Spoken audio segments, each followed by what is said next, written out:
20 April 1938 کی صبح کو ان کی طبیعت کچھ سنبھل گئی تھی۔ انہوں نے معمول کے مطابق دلیے کے ساتھ چائے کی پیالی پی، میاں محمد شفیع سے اخبار پڑھوا کر سنے اور رشید حجام سے شیو بنوائی۔ دوپہر کو ڈاک میں جنوبی افریقہ کے کسی اخبار میں ترشے وصول ہوئے۔ خبر یہ تھی کہ وہاں کے مسلمانوں نے نماز جمعہ کے بعد اقبال، مصطفیٰ کمال اور محمد علی جناح کی صحت اور عمر درازی کے لیے دعا کی ہے۔ کوئی 4:30 بجے بیرن فان والتھائم انہیں ملنے کے لیے آ گئے۔ بیرن فان والتھائم نے جرمنی میں اقبال کے طالب علمی کے زمانے میں ان کے ساتھ کچھ وقت گزارا تھا، اور اب وہ جرمنی کے نازی لیڈر ہٹلر کے نمائندہ کی حیثیت سے ہندوستان اور افغانستان کا سفر کر کے شاید ان ممالک کے حالات کا جائزہ لے رہے تھے۔ ہندوستان کا دورہ مکمل کر چکنے کے بعد وہ کابل جا رہے تھے۔ اقبال اور بیرن فان والتھائم دونوں تقریباً 1.5 گھنٹے تک ہائیڈلبرگ یا میونخ میں اپنی لینڈ لیڈی، احباب اور اساتذہ کی باتیں کرتے رہے۔ پھر اقبال نے انہیں سفر افغانستان کے متعلق معلومات فراہم کی۔ جب بیرن فان والتھائم جانے لگے تو اقبال نے بڑی گرم جوشی کے ساتھ مصافحہ کر کے انہیں رخصت کیا۔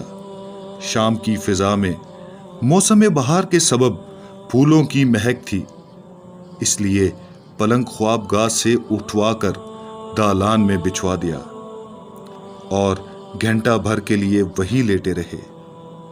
پھر جب خنکی بڑھ گئی تو پلنگ گول کمرے میں لانے کا حکم دیا۔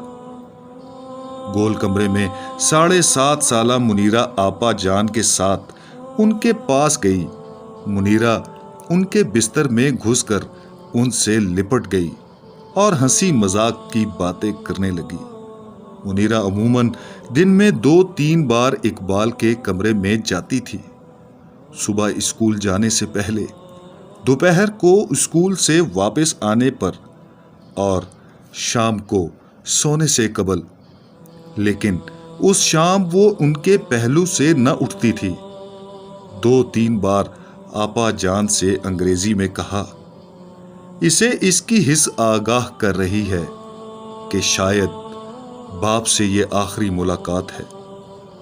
منیرہ اور آپا جان کے اندر چلے جانے کے بعد فاطمہ بیگم، پرنسپل اسلامیہ کالج برائے خواتین، آدھ گھنٹے کے لیے آ بیٹھی اور ان سے کالج میں درس قرآن کے انتظامات کے متعلق باتیں کرتی رہیں۔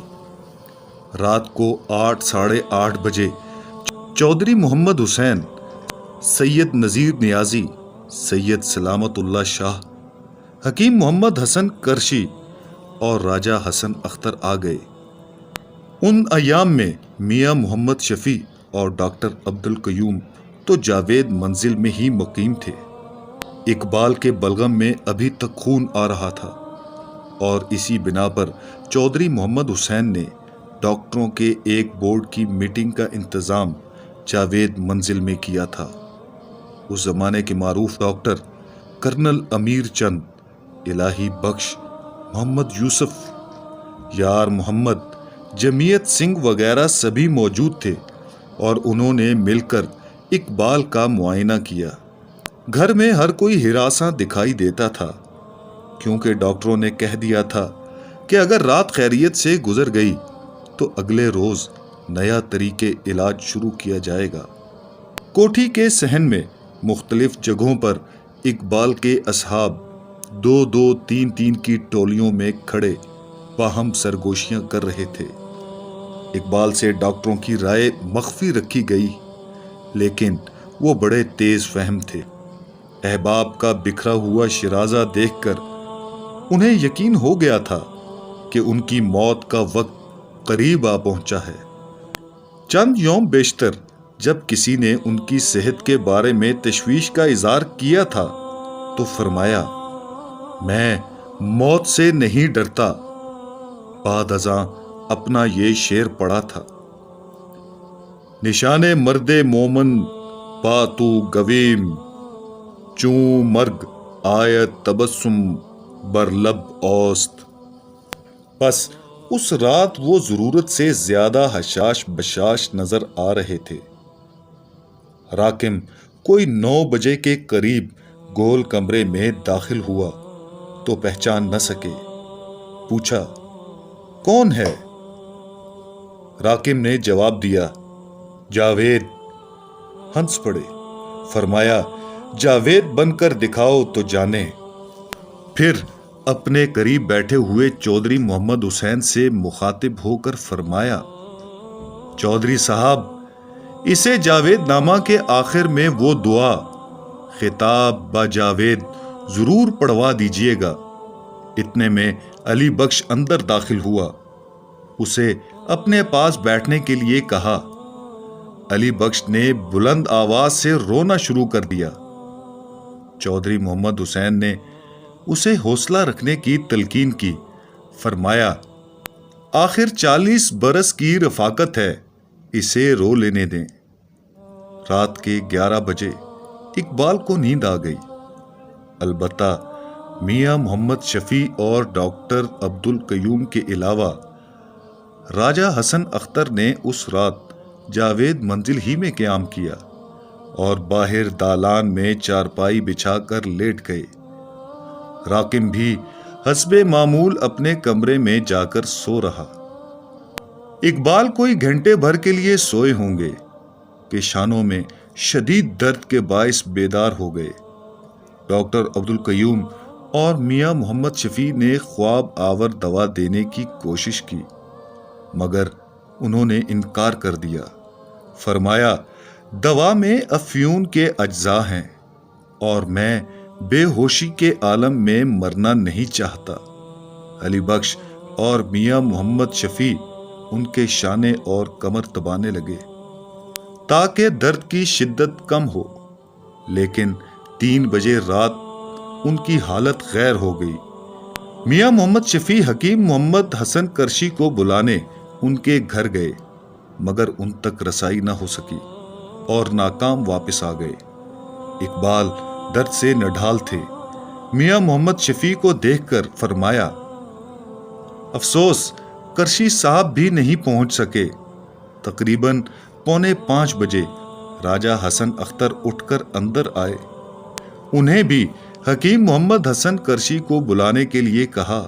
وہ بولے: حکیم صاحب رات بہت دیر سے گئے تھے اور اس وقت انہیں بیدار کرنا شاید مناسب نہ ہو۔ اسی پر اقبال نے یہ قطع پڑھا: